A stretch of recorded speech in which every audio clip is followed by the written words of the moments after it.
11월 1일 다음 주 금요일부터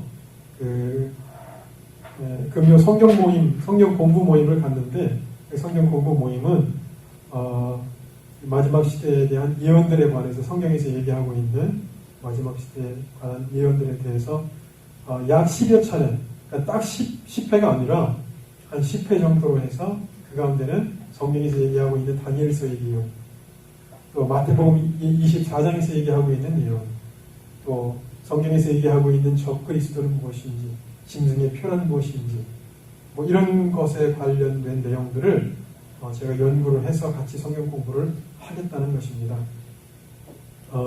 참석하실 수 있는 분만 참석하세요. 이거는 저희 교인만 하지는 않을 것입니다. 제가 인터넷에 광고를 내서 오시는 분들하고 같이 할 것입니다. 오늘 성경 말씀은 마태복음 11장 25절에서 30절까지의 말씀 같이 보시겠습니다. 마태복음 11장 25절에서 30절까지의 말씀, 신약성경 18페이지입니다.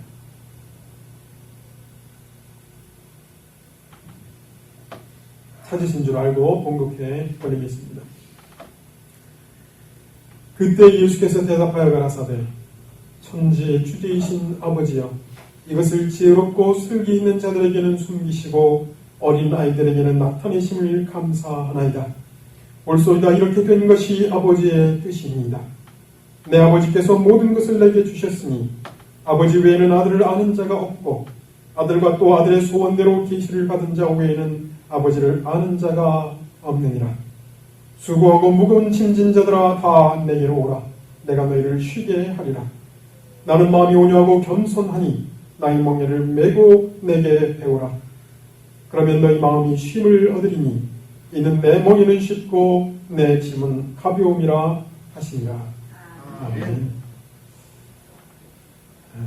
잠시 말씀 전하기 전에 잠깐 기도하겠습니다. 사랑의 주님, 부족한 종이 거룩한 하나님의 말씀을 들고 섰습니다. 전하는 이나 듣는 이나 하나님의 깊으신 뜻을 깨닫는 시간이 될 수 있도록 인도하여 주시옵시고 또 은혜가 될 수 있도록 함께하여 주시옵기를 소원하오며 이 시간 마귀의 일절 틈타지 아니하고 오직 하나님의 말씀이 울리고 하나님께서 영광을 받으시는 시간이 되었기를 소원하옵고 살아계신 우리 주 예수 그리스도의 이름으로 기도드렸사옵나이다. 아멘. 아멘. 이 마태복음 11장 25절에서 30절까지의 말씀을 가지고 내가 너희를 쉬게 하리라 라는 제목의 말씀을 같이 나누고자 합니다. 10월 23일 날 인터넷에 이런 기사가 하나 떴었습니다. 충남 서천에서 벌어진 일이었는데요. 30대 아들이 66세 먹은 어머니를 길에 유기를 한 것이었습니다. 어머니를 길에 버려두고 갔고 그것을 경찰이 발견을 하고 경찰이 그 어머니에게 묻습니다. 집은 어디십니까? 가족은 누구십니까? 어머니는 묻지 마세요. 아무것도 묻지 마세요. 그냥 내버려 두세요. 아무 얘기도 하지 않은 그 어머니를 모시고 복지원에다가 맡겨 놓았습니다. 그런데 그 어머니는 5일 뒤에 심근경색으로 돌아가셨습니다. 그래서 나중에 경찰들이 조사를 해보니까 그 어머니는 얼마 전에 남편을 여의신 분이었습니다. 남편이 병으로 병사를 하셨습니다. 두 분이 같이 사시다가 남편이 병사를 하셨는데 이분은 신부전증을 알고 계셨어요. 그래서 혈액 투석을 하셔야 되는, 일주일에 2번 정도를 하셔야 된다고 하는 분이었습니다. 그리고 정신질환이 있어서 정신이 오락가락 하시는 분이었다는 겁니다. 근데 그를 천안에 살고 있었던 이 아들이 아버님이 돌아가시니까 어머님 혼자 계실 수는 없고 어머니를 집에 모시고 온 것입니다. 그런데 어머니를 모시고 살다 보니까 어머니가 정신이 오락가락 하세요. 또 대소변을 못 가리시는 거예요. 그래서 이 아들이 30대 중반쯤 된 아들이었습니다. 이혼을 했어요. 혼자 살고 있는 상황이었고 어머님이 대소변을 못 가리고 정신이 오락가락하는 상황인데 또 신장 투석까지 일주일에 2번을 받으셔야 되는 분입니다. 치료비도 많이 들어가고 대소변은 아들이 치워야 되고 이 아들이 감당할 수가 없었던 겁니다. 그래서 어머님을 충남 서천에다가 천안에서 차를 태워가지고 길바닥에다가 내려놓고 유기한 사건이었습니다. 이 사건을 보면서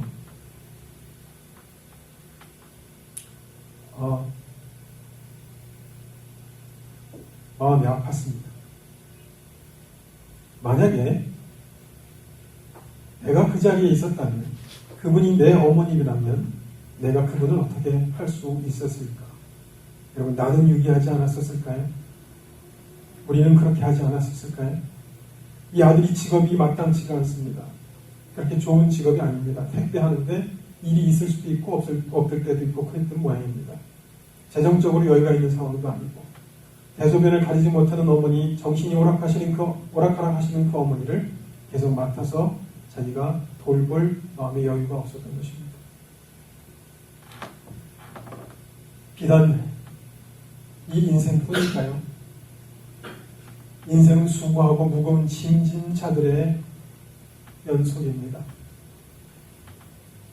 네 인생만 그렇게 힘드냐? 우리가 이렇게 얘기할 수 없습니다. 모든 사람들이 다 힘들고 어려운 여정의 삶을 살아갑니다.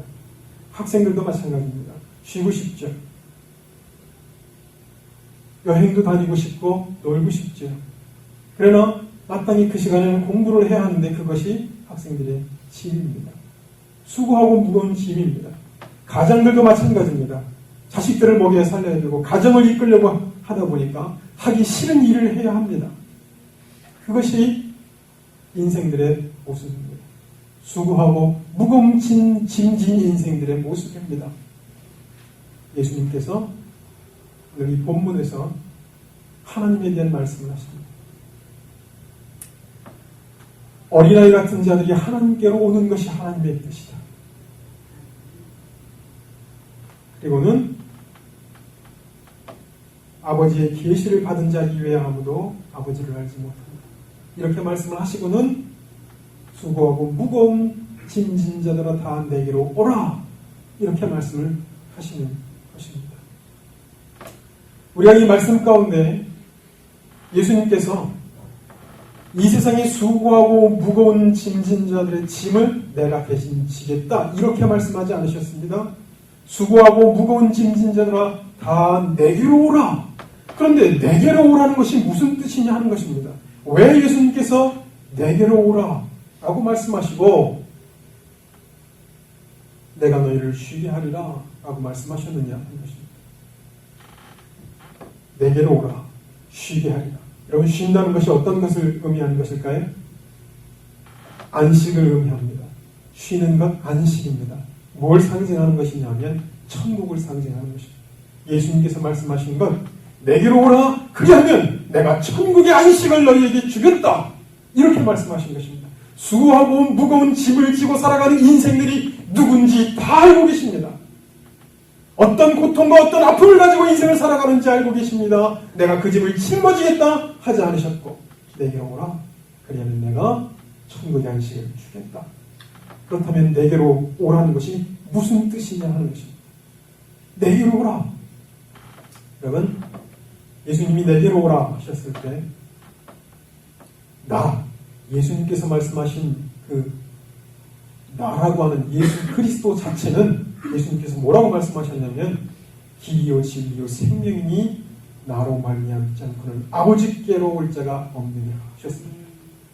내게로 오라는 것은 예수님이 걷는 그 길, 예수님이 걷는 그 진리, 따르는 진리, 예수님이 누리는 그 생명, 그 안으로 오라는 것입니다. 그 이외의 구원은 없습니다. 우리가 교회를 다닌다. 내가 예수를 믿는다. 난 예수 믿기 때문에 구원을 확신합니다. 구원의 확신을 있으십니까? 구원의 확신이. 저는 구원을 확신합니다. 여러분, 그런 말이 아무런 소용이 없어요.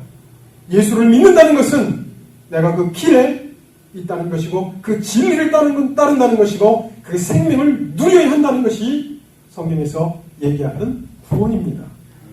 여러분 이 진리를 아시겠어요? 무슨 말씀인지? 내가 곧 길이요 진리요 생명이니 나로 말미암지 않고는 아버지께로 올 자가 없다라고 했을 때 예수님께서 말씀하시는 것은 너희도 나와 같이 길을 따라야 하고 그 진리 안에 있어야 하고 너희도 동일하게 생명이 되어야 한다는 것입니다. 그런데 많은 사람들이 교회를 다니면 내가 예수를 머릿속으로 인지하면 내가 예수가 십자가에 못 박혀 죽었다는 사실을 인정하면 그냥 구원이 저절로 따라온다고 생각을 하고 있다는 것입니다. 성경은 절대로 그렇게 얘기하고 있지 않습니다. 화평함과 거룩함을 쫓으라. 이것이 없이는 아무도 주를 만나지 못하리라. 육체대로 사는 자는 반드시 죽을 것이로되 영으로서 몸의 행실을 죽이는 자는 살리니. 이렇게 말씀하고 있는 사실들에 대해서 우리가 진지하게 생각해 봐야 한다는 것입니다. 길이 어떤 길인가요? 예수님이 가시는 길, 그 길이 어떤 길인가요? 하나님이 명하신 그 길, 예수님이 따르는 그 길, 가는 그 길, 유일한 길, 그 길을 우리도 가야 한다는 것입니다. 예수님이 말씀하시는 것, 진리. 여러분, 진리가 무엇인가요? 과학적 진리가 있고요. 자연의 진리가 있습니다. 2 더하기 2는 4입니다. 물은 위에서 높은 곳으로 떨어지도록 되어 있습니다. 그 자연의 질서가 2 더하기 2는 4가 아니고 다른 것이며, 물이 위에서부터 밑으로 떨어지는 것이 아니라 물이 위로 올라가거나 하면 자연의 질서가 파괴되는 것입니다. 자연은 존재할 수 없습니다. 과학의 진리, 자연의 진리, 영적인 진리가 있습니다. 그 영적인 진리가 무엇이냐? 하나님이 주인이시라는 것입니다. 온 우주의 주인이시며 그분이 창조하셨고 그분은 모든 자연과 과학의 질서를 초월해서 계시는 전능하신 하나님, 영적인 아버지이시라는 것입니다. 그분께서 말씀하신 그 진리, 그 진리의 말씀을 따르는 자들이 되어야 된다는 것입니다. 그 생명을 누리는 자, 그 안에서 사는 자, 그래서 내가 가는 곳마다 예수 그리스도가 사람을 살리는 분이셨듯이 나도 사람을 살리는 사람이 되는 존재가 되어야 한다는 것입니다. 선하고 깨끗하고 하나님께서 원하시는 우리의 삶이, 예수 믿는 자들의 삶이 그런 자들이 되어야 된다는 것입니다. 다 내게로 오라. 예수님께서 말씀하신 내게로 오라는 것은 그런 의미를 얘기합니다. 내가 너희를 쉬게 하리라. 나는 마음이 온유하고 겸손하니 나의 멍에를 메고 내게 배우라. 그러면 너희 마음이 쉼을 얻으리니.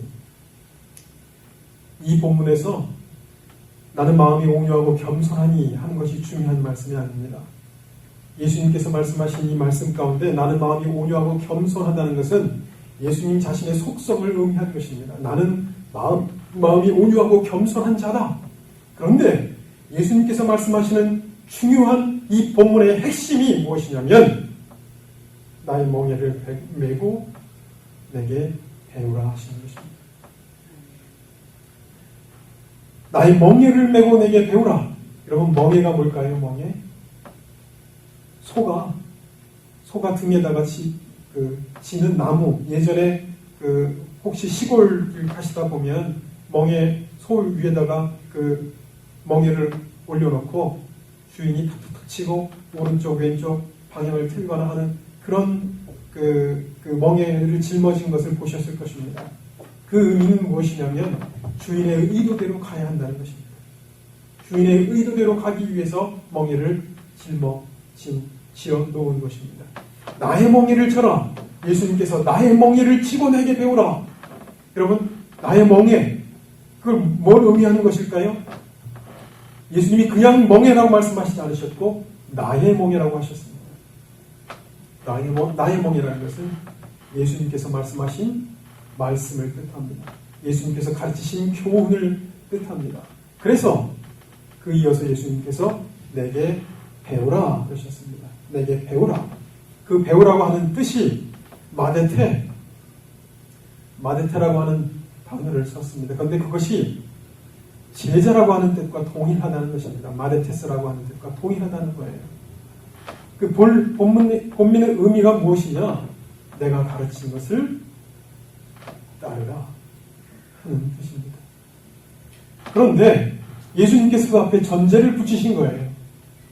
나의 멍에를 메고, 그 나의 멍에 내 짐은 쉽고 가볍다. 그것은 뭘 의미하는 것이냐면 내가 너희에게 말하는 내 짐, 내가 너희에게 지는 그 멍에는 무거운 것이 아니다. 왜? 나는 마음이 온유하고 겸손한 사람이다. 마음이 온유하고 겸손한 내가 너희에게 무거운 멍에를 짊어지게 할 자가 아니다라는 뜻입니다. 그래서 그런 전제로 나의 멍에를 메고 내게 배우라 하신 것입니다. 무엇을 배워야 한다는 것일까요? 예수님의 말씀, 예수님이 말씀하신 교훈, 이런 것들에 대해서 배우라고 말씀하신 것입니다. 우리가 인생을 살아가면서 하나님께서 우리에게 제시하고 있는 그 길이 무엇이냐? 하나님께서 우리에게 말씀하시는 그 진리, 따라야 될 진리가 무엇이냐? 우리가 누리고 있어야 할 생명이 무엇이냐 하는 것에 대해서 배우고 그 길을 따르라는 것입니다. 포브스라고 하는 잡지에, 포브스라고 하는 미국의 유명한 잡지가 있답니다. 근데 그 잡지에서 세계에서 가장 유명한 부자 50명을 선정한 적이 있었대요. 그 50명을 선정한 가운데 첫 번째, 제일 1등을 차지했던 사람이 록펠러라는 것입니다. 록펠러. 석유왕이라고 했던 록펠러. 근데 기자가 어느 날 그 사람에게 질문을 했답니다. 얼만큼 가지셔야 만족을 하시겠습니까? 이렇게 질문을 했대요. 록펠러가 뭐라고 대답했을까요? little more, 조금만 더. 그가 가지고 있는 부가 빌 게이츠가 가지고 있는 부의 몇 배가 된답니다. 빌 게이츠가 가지는 재산은 비교도 안 된답니다. 그런데 그가 그런 이야기를 했다는 것입니다. 조금만 더. 인간의 욕망의 끝이 어디 있을까요? 자기가 주인이 되어서 살아가는 삶의 욕망의 끝이 어디 있을까요? 없습니다. 끊임없이 갖고자 하고 끊임없이 누리려고 하고 내가 먼저고 내 삶이 우선입니다.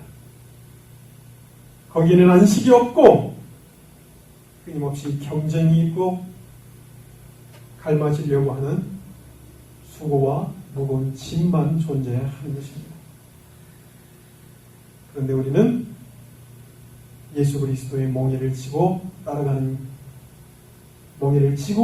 예수님께 가는 길에 대해서 주저합니다. 예수님께서 원하시는 그 길을 따라가려고 하는 자들이 많지 않습니다. 왜냐? 십자가를 지고 주를 따라가야 하는 것이기 때문에 그렇습니다. 많은 사람들이 쉽고 편한 일을 살아가려고 하는 것, 신앙생활을 오래 하다 보면요, 처음에는 예수를 믿을 때 예수님께서 나한테 좋은 분이고 내가 얻을 수 있는 걸 주시는 분이고 이런 것으로 시작합니다. 그러나 신앙생활을 하다 보면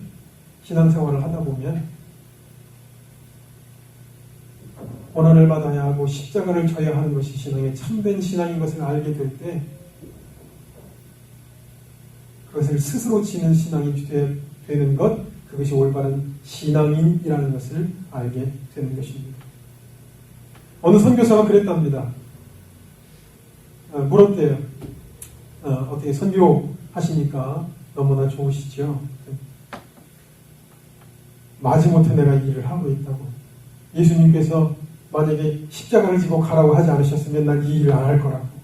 그런 말을 하더라는 겁니다. 예수 그리스도를 믿고 따른다는 것은 자기를 부정하고 십자가를 지고 따르는 삶이어야 하는 것입니다. 그런데 많은 사람들이 적당히 죽고 적당히 따르려고 하는 것에 머물러 있다는 것입니다. 교회에서 문제를 일으키는 사람들이 대부분 70-80%가 완전히 죽지 않은 사람들이 문제를 일으킨대요. 지금 교회를 시끄럽게 한대요. 나무가 다 타지 않으면 매운 연기가 나서 사람들의 눈을 맵게 한다는 것입니다. 그러나 다 타면 수치되어서 불쏘시기가 돼서 다른 사람들을 유익하게 한다는 거예요. 예수 그리스도를 믿는다는 것은 내가 완전히 죽고 하나님의 뜻대로 산다는 것을 의미합니다. 그래서 그 길과 진리와 생명이신 하나님의 말씀대로 순종하며 살아가는 삶을 얘기하는 것입니다. 그래서 그들이 훗날 하나님 앞에 섰을 때 하나님께 칭찬을 듣는 하나님의 종들이 되는 것입니다. 예수님께서 나는 마음이 온유하고 겸손하니 너희는 내게 배우라. 마음이 온유하고 겸손하다. 나는 이런 자다. 그래서 내가 너희에게 말하는 나의 멍에를 메고 나를 따르라. 수많은 사람들이 저마다 겸손한 사람은 좋아한답니다. 톨스토이가 얘기한 거예요. 수많은 사람들이 겸손한 것은 좋아하지만 자신은 왜 겸손한 사람이 되려 하지 않는가? 톨스토이가 한 예수 그리스도를 따르는 것이 참된 진리의 삶이라는 것을 우리는 알지만 왜 나는 따르려 하지 않는가? 왜 나는 철저하게 하나님의 뜻에 따르려 하지 않는가? 한번 돌이켜봐야 합니다. 예수님께서는 그 길에 쉼이 있다고 말씀하셨습니다. 그 쉼이 우리 자아가 죽는 것입니다. 내 욕심을 버리는 것입니다. 내 탐욕을 버리고 하나님께서 원하시는 길을 가는 것입니다. 예수를 믿는다는 것은 예수의 마음을 우리 마음에 품는 것을 의미합니다. 예수의 마음을 보면 내 입에서 나오는 말이 예수의 말이 되고 내가 생각하는 생각이 예수 그리스도의 생각이 되고 행동이 하나님이 원하시는 예수의 행동이 나오게 되는 것입니다.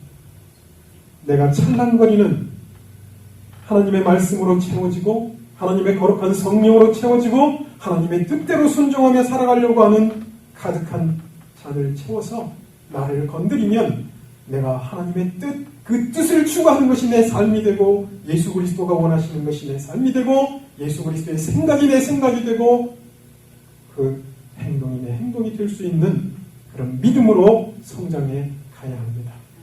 그곳에 참된 안식이 있다는 것입니다.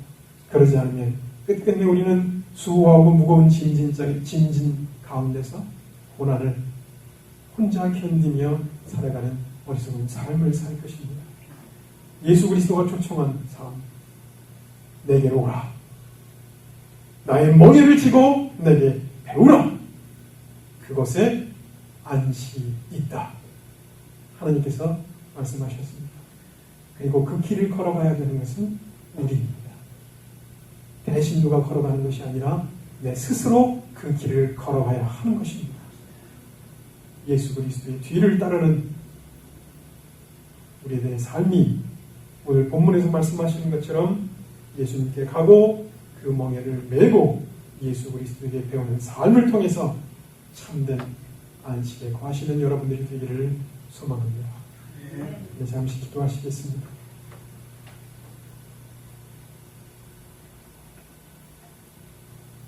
사랑의 주님,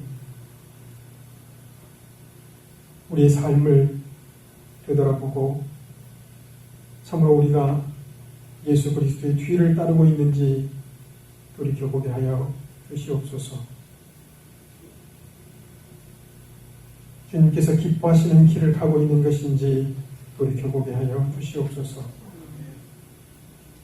그래서 참으로 주님께서 원하시는 아름다운 인생이 되고 하나님께서 원하시는 아름다운 존재가 되어서 나를 만나는 사람들이 예수 그리스도의 향기를 느낄 수 있도록 우리의 말과 생각과 행동이 주님 앞에 연락될 수 있는 자들이 될 수 있도록 인도하여 주시옵기를 소원하옵고 주님을 만나는 그날 주 앞에 섰을 때 내가 지극히 작은 것에 충성하였음에 내가 내게 많은 것을 맡기노라는 음성을 들을 수 있는 하나님의 귀한 자녀들 될 수 있도록 인도하여 주시옵기를 소원하오며 살아계신 우리 주 예수 그리스도의 이름으로 기도드렸사옵나이다. 아멘.